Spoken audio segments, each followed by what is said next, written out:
Hi hello friends, வணக்கம் and welcome to அருணாஸ் கலாட்டா. நான் உங்கள் அருணா கோட்டீஸ்வரன். இன்னைக்கு நாம் இந்த வீடியோவில் ஒரு வெஜ் ஃபிஷ் ஃப்ரை தான் பார்க்க போகிறோம். அதாவது சோயாவை வச்சு எப்படி ஃபிஷ் மாதிரி ஃப்ரை பண்ணுறதுன்றதை தான் பார்க்க போகிறோம். வாங்க வீடியோக்குள்ளே போகலாம்.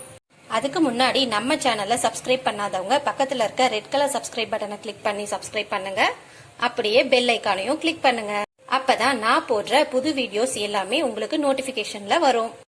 பெரிய சைஸ்ல இருக்க மீல் மேக்கரை எடுத்து ஒரு 10 நிமிஷம் கோல்டு வாட்டர்ல ஊற வச்சுட்டு அதுக்கப்புறம் தண்ணி எல்லாமே நல்லா பிழிஞ்சு எடுத்து இந்த பவுல்ல நான் போட்டு வச்சிருக்கேன். ஹாட் வாட்டர்ல போட்டு ஊற வைக்காதீங்க, கோல்டு வாட்டர்லயே ஊற வைங்க.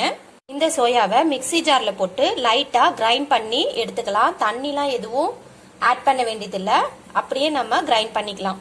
இப்ப பாருங்க, அந்த மீல் மேக்கர் நல்லா பொடியா கிரைண்ட் ஆயிடுச்சு. தண்ணி எதுவும் ஆட் பண்ண வேணாம்.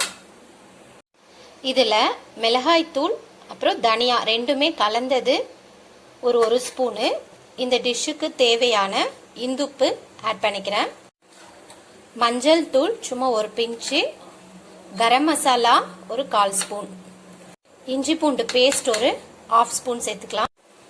லெமன் ஜூஸ் ஒரு 1/2 ஸ்பூன் சேர்த்துக்கலாம். லெமன் ஜூஸ் இல்லாதவங்க வினிகர் கூட சேர்த்துக்கலாம். இப்போ பைண்டிங்காக கார்ன்ஃபிளவர் ஒரு ஸ்பூன், கார்ன்ஃபிளவர் இல்லைன்னா பச்சரிசி மாவு கூட நீங்க ஆட் பண்ணிக்கலாம். கடலை மாவு ஒரு ஸ்பூனு, மைதா மாவு ஒரு ஸ்பூன். இதை எல்லாமே இப்போ லைட்டா வாட்டர் போட்டு நம்ம நல்லா பிசைஞ்சு எடுத்துக்கலாம். இதுல நம்ம போட்ட இன்கிரீடியன்ஸ் எல்லாமே நல்லா மிக்ஸ் பண்ணியாச்சு. இப்போ நாம இதை எந்த ஷேப்ல வேணுமோ அந்த ஷேப்ல பொரிச்சு எடுத்துக்கலாம். நான் இதை இந்த மாதிரி ஓவல் ஷேப்ல போட்டிருக்கேன். அதாவது ஃபிஷ் எப்படி இருக்கும் அந்த மாதிரி ஷேப்ல போட்டிருக்கேன். நீங்க உங்களுக்கு எப்படி வேணுமோ நீங்க ட்ரை பண்ணிக்கோங்க. இப்போ நான் ஷாலோ ஃப்ரை பண்றதுக்கு தேவையான அளவுக்கு எண்ணெய் ஊத்திருக்கேன். இப்போ நம்ம இதை ஒன்னொன்னா போட்டு பொரிச்சு எடுத்துக்கலாம். ஒன் சைடு நல்லா ப்ரௌன் கலர்ல வந்துச்சு. ஸோ நம்ம திருப்பி போட்டாச்சு. அவ்வளவுதான், 5 மினிட்ஸ்ல ரெடி ஆயிடும். நீங்க இதை ஆயில்ல போட்டு பொரிக்கிறதுக்கு முன்னாடி ஒரு 1/2 அன் அவர் ஃப்ரீசர்ல கூட வைக்கலாம். இன்னும் கிறிஸ்பியா கிடைக்கும் அண்ட் உடையாம கிடைக்கும்.